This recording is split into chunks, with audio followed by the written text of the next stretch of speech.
there's probably one that's customers and MI, and that's the topical one at the moment, which is the Murray-Darling Basin Plan. And I think that needs to be put into perspective. MI as a company supports providing water for the environment, so make sure that it's a healthy environment. Because if the environment's not healthy and the water's not clean, we don't exist either. Yeah. The issue around that is the way in which the water is recovered for the environment and the impacts of that left behind.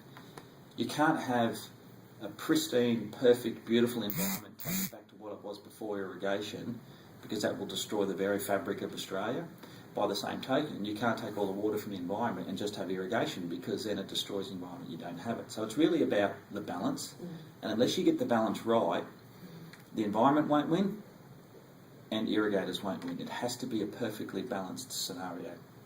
And I think the issue that faces MI, more so than our customers in that, is how do you influence the decision makers, the policy makers, to understand that? Because at the moment they think it is a one or the other, but it's not, and it never will be.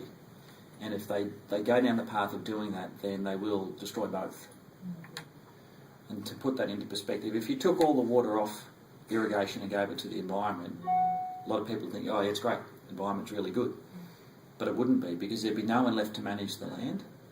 Farmers are very good environmental managers, they're very good conservationists. They look after the land, they control weeds, they control pests, all of those sort of things. If you take that away, the rivers then choke up with weeds, with pests, with sediment, with salinity, all of those things, because no one can afford to do it. So if you look at a farmer, they spend hundreds of thousands a year on keeping their soil healthy and keeping their farm healthy to grow a crop. If they can't do that, who's going to pay for that? So all of a sudden the river system dies as well. So that's the example of you can't have one without the other. In terms of our customers, I think the biggest issue facing our customers is obviously security over water. They're concerned for their livelihoods and I guess also their children. If they want their children to take over the farm, having a viable, profitable farm. I think also one of the bigger issues, more so than the water at the moment, is commodity prices. With commodity prices the way they are, our customers can't get a return on their farm, and I think that's one of the driving forces behind the stresses that farmers have at the moment. It is about the Basin Plan, but ultimately the Basin Plan won't have any impact on them from the very earliest until 2019. The here and now is they can't make money, even though they've got water. So from an MI, a customer perspective, we've got to be really mindful of that, try and keep our business as efficient as possible, to keep our costs as low as possible.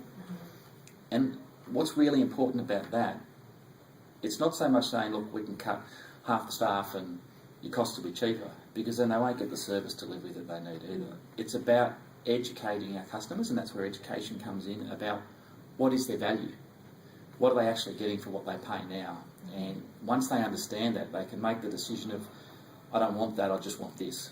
And then we can lower our levels of service to deliver on that. And that's where education is really important, both from customer, shareholder and also school kid perspective.